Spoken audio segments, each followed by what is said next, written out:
एक युवक जिसका नाम वैभव था, वह अत्यधिक हस्तमैथुन की लत में फंस चुका था। धीरे धीरे उसकी शारीरिक और मानसिक स्थिति बिगड़ने लगी। समाज उसे तिरस्कार की दृष्टि से देखने लगा, यहां तक कि उसके माता पिता भी उससे दूरी बनाने लगे। वह अकेलेपन और अवसाद से घिर चुका था और जीवन से निराश होकर आत्महत्या तक करने का विचार करने लगा।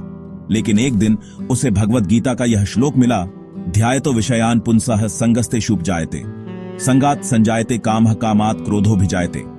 इस श्लोक ने उसकी आंखें खोल दी। उसने निर्णय लिया कि अब वह अपने जीवन को बदलकर ब्रह्मचर्य के मार्ग पर चलेगा।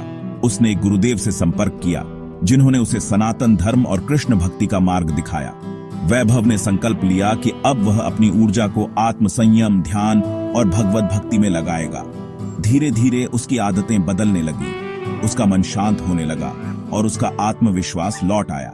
जिसने उसे तिरस्कार किया था, वही लोग अब उसकी प्रशंसा करने लगे। माता पिता जो पहले उसे त्याग चुके थे, अब गर्व से उसकी ओर देखने लगे।